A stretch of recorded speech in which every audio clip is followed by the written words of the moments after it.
दवाई तो तब काम करेगी, एक बीमार आदमी जो कैंसर से ग्रस्त है उसको आप थोड़ी देर जिंदा रख सकेंगे मगर उसका उद्धार नहीं कर सके। अब आप फिर आगे कहते हैं finally the development must be sustainable economically and ecologically. अब इसमें कहाँ बैलेंस? आपका एक मिनिस्टर कुछ कह रहा है, आप कुछ कह रहे हैं। अभी आपके मिनिस्टर ने फरमाया है कि इथिकल मार्केट होना चाहिए। इसका मतलब है बहुत सारा मार्केट जो आप डील कर रहे हो वो अनइथिकल है। आज ही कहा अखबारों में बड़ी हेडलाइंस के साथ। तो इकोलॉजी वाला कुछ कह रहा है, इकोनॉमी वाला कुछ कह रहा है। वैसे तमाशा इसमें यह है कि दोनों इको से संबंधित है। One is the knowledge of eco and the other is the management of eco, but both are at loggerheads. जो इकोलॉजी है वो कुछ और कह रही है, इकोनॉमी है वो कुछ और कह रही है। तो आपकी तो सारी सरकार में ये झंझट है, वो बाद में कहूँगा। अब मेरी समझ में नहीं आता है क्या इसमें क्या आपका ऑब्जेक्टिव है, आपकी प्रायोरिटी क्या है, कितना डेवलपमेंट? अभी वो बोल रहे थे माननीय गृह मंत्री जी कि आदिवासियों के साथ बड़ा अन्याय किया झारखंड में। हो सकता हुआ हो, वह कहाँ नहीं हो रहा। आपका सारा डेवलपमेंट प्लान वो सारा आदिवासियों के खिलाफ, वो सारा गरीबों के खिलाफ, वो सारा बेसहारा लोगों के खिलाफ। कौन सा उसके अंदर आपने आदिवासियों का ख्याल किया? स्टडीज़ तो ये कह रही हैं कि बहुत सारा अनरेस्ट इस देश में इसीलिए है कि आपका प्लान डिस्टर्ब कर देता है लोगों के जीवन को। और उन्होंने कहा ना स्टिग्लिट्ज़ ने, if it compromises fundamental cultural values then there will be political demands to slow or stop it. Read political unrest, read economic unrest.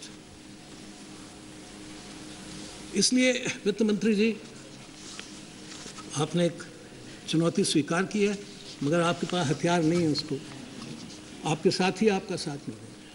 अभी आपने पहले ही कहा है कि इन्फ्लेशन आपके यहाँ बहुत है। अब आप कहते हैं कि इन्फ्लेशन बहुत है, मगर क्यों है? अनाज के भंडार भरे हुए हैं, फिर फूड इन्फ्लेशन क्यों है? लाखों टन अनाज के भंडार हैं आपके पास, जितना बफर रिजर्व चाहिए उससे 2.5 गुना 3 गुना आपके पास, और नई फसल आ जाएगी तो आपके पास रखने को जगह नहीं होगी। हाँ, आप जानबूझ के सड़वाते हैं उसको, फिर शराब बनाने वालों को बेच देते हैं। उसका क्या फ़ायदा है? उस गरीब आदमी को दीजिए। क्यों मुफ्त भी दिया? हमने दिया, मुफ्त दिया जा सकता है। भूख मिटाइए, भूख बड़ी ज़बरदस्त चीज़ होती है। कुछ दिन भूखे रह के देखिए, तब पता लगता है भूख के क्या मायने होते हैं। वो हमारे उपनिषद में एक कहानी है कि एक लड़के ने पिताजी से कहा मैंने ब्रह्म को समझ लिया है। उन्होंने कहा बेटा 3 दिन बाद आना भूखे रहकर। 3 दिन के बाद वो फिर पहुँचे बिल्कुल भूखे रहकर। तो उन्होंने कहा बेटा ब्रह्म क्या है? बोले जी पहले अन्न चाहिए, ब्रह्म बाद में देखो। अन्नम ब्रह्म। आप उस ब्रह्म को सड़वा रहे हैं? क्या बात कर रहे हैं आप? Where is the cultural value? क्या कर रहे हैं आप? इकोनॉमी किधर जा रही है? एक तरफ किसान मर रहा है, दूसरी तरफ अनाज सड़ रहा है, तीसरी तरफ आदमी भूखा मर रहा है, और हम यहाँ बैठे हुए बहस कर रहे हैं। अजीब हालत। और बजट हो रहा है, काय का बजट हो रहा है भाई? किसके लिए हो रहा है? किस मामले में हो रहा है? आप सिर्फ लेखा जोखा बराबर कर रहे हैं और क्या कर रहे हैं? This is not the way. ये ठीक नहीं है। अब मैं आपको कहा कि हमने अपना वो कर लिया, राजकोषीय घाटा कम कर लिया, फिस्कल डेफिसिट कम कर लिया, बजटरी डेफिसिट कम कर लिया। कैसे कर लिया? बहुत तमाशा। वही मैं कहता हूँ ना, जो चार्टर्ड अकाउंटेंट का काम है। पिछली बार आपने जो बजट में एस्टिमेट्स दिए थे, आपने देखा कि वो तो पूरे नहीं हो पा रहे। इसलिए सब मिनिस्ट्रियों से कहा घटाओ घटाओ घटाओ घटाओ। घट गया, 60,000 करोड़ घटा दिया, और फिर कहा कि अब हम देखो 5.2 पे आ गए। 60,000 जोड़ दीजिए आप। क्यों कर रहे हैं ऐसा? हिम्मत के साथ कहिए कि भाई ये खर्च होना चाहिए था, ठीक है थोड़ा सा बढ़ जाता। दुनिया वाले हमको टोकेंगे साहब, हमने ये वचन दिया है साहब, और नहीं दे सकते वचन। तो ज़रूरी नहीं है कि वो ब्रह्मा जी की लकीर हो। अगर देश की ज़रूरत के लिए आपको थोड़ा 0.24 बढ़ाना भी पड़ जाए, कौन सी चीज़ ज़्यादा महत्वपूर्ण है? आम आदमी, देश की अर्थव्यवस्था, देश की जिंदा रहना, देश के उद्योग, देश का मजदूर, या ये आंकड़ा कि हमारा बजट डेफिसिट, हमने क्या किया साहब, बड़ी कुशलता से अर्थव्यवस्था को मैनेज किया। लोग भूखे मर रहे हैं, मरने दो, लेकिन हमारा बजट घाटा 5.2 आ गया। मेरी समझ में नहीं आता ये कौन सी अर्थव्यवस्था है। आदमी महत्वपूर्ण है, देश महत्वपूर्ण है, या ये आंकड़ा महत्वपूर्ण है, कुछ समझ में नहीं आता मेरे। अब आपने ये कहा कि साहब, ऐसे इसको पढ़ता हूँ मैं तो हंसी आती। कहीं आप कहते हैं बजट एस्टिमेट की तुलना में इतना है, कहीं कह देते हैं रिवाइज्ड एस्टिमेट की तुलना में इतना है। भाई आप पिछले बजट एस्टिमेट से अपना बजट एस्टिमेट कंपेयर कीजिए, पिछले रिवाइज्ड एस्टिमेट से अपने रिवाइज्ड एस्टिमेट्स कवर कीजिए, लेकिन आप ये ऑरेंज और एप्पल्स क्यों कंपेयर कर रहे हैं? कहीं आपको दिखाई देता है बीई कर की तुलना में हमने बढ़ा दिया, कहीं आप कहते हैं हमने आरई की तुलना में बढ़ा दिया। तो ज़रा गौर से पढ़िए, ये गलतियां ठीक करिए, इससे कोई फ़ायदा नहीं होता। सब समझते हैं, देश की जनता इतनी बेवकूफ़ नहीं है कि इन बातों को न समझे। अब आप देख रहे हैं इसमें, आप कहते हैं कि एक ही उदाहरण देता हूँ, that the plan expenditure in 2013-14 will be 29% more than the revised estimate of the current year, but it is only 6% more than the budget estimate. लोगों ने सुन लिया, अखबार वालों ने छाप लिया, जनता प्रसन्न हो गई, लेकिन जब उसको इन बिटवीन द लाइंस पढ़ा गया तो ये आ गया। सारे ऐसे बहुत तमाशे हैं, ये आप कोई भी पढ़ के देख सकता है। कंपैरिजन कर लीजिए एक एक मिनिस्ट्री का, आपको पता लग जाएगा कहाँ कितना घटाया है, और वो जितना आपने यहाँ घटाया है उतना ही आपका घाटा कम हुआ है, और कुछ बात नहीं। तो this is work of A chartered accountant. इसके लिए आप जैसे विद्वान आदमी की कहाँ ज़रूरत थी? ऐसे तो आपके ऑफिस में काम करते हैं लोग जो ये काम कर सकते हैं। Is not needed for this, finance minister of your calibre is not needed. फिर आप कहते हैं कि ये बहुत शेड्यूल कास्ट और इन सब का आपने बहुत वो किया है। मैं आपको बता देता हूँ कि क्या किया गया है और उसमें क्या हुआ है और कैसे कैसे क्या हुआ है। Money is spent, but who are the beneficiaries? They are but for fortune. देखिए, सब प्लान जो आपके हैं SC and ST के, उसमें प्लान में खर्चा तो है मगर हुआ नहीं है। Schedule caste population share 16.2%, schedule caste सब प्लान इज 37,113 करोड़, 13-14 में है 41,561 करोड़। बजट शेयर दोनों में वही है 9.50 to 9.9। शेड्यूल ट्राइब्स में भी आपका वही शेयर है 5.56 to 5.87। लेकिन यहाँ आप देखिए,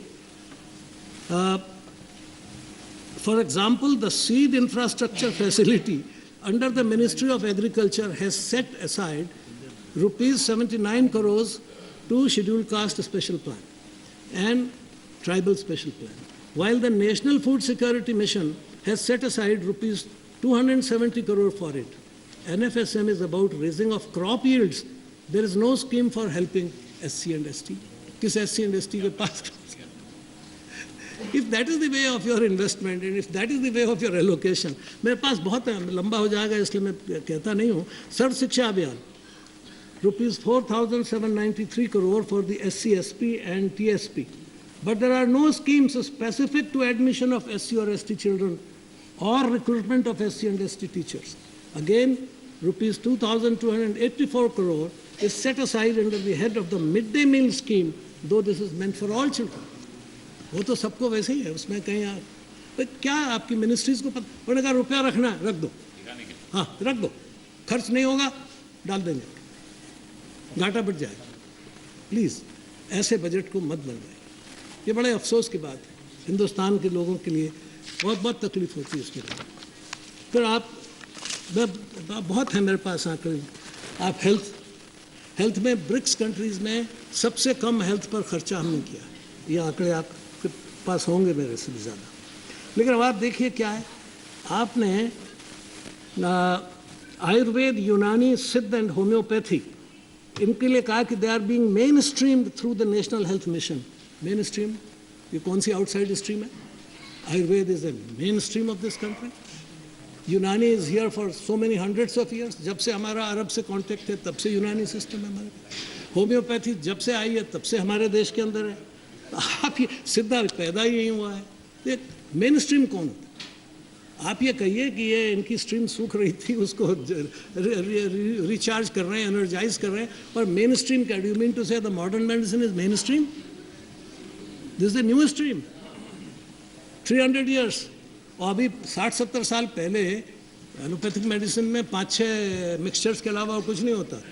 डॉक्टर साहब आते थे झोले में, बॉक्स में 5-7 मिक्सचर रखते थे, मिक्सचर नंबर 1, मिक्सचर नंबर 5।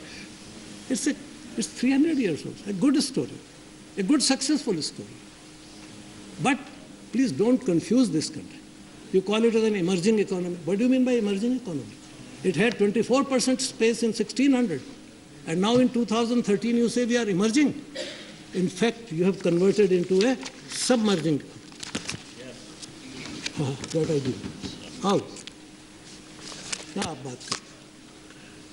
आपके सारी इकोनॉमी जो है ऋणग्रस्त, it is completely under debt, losses.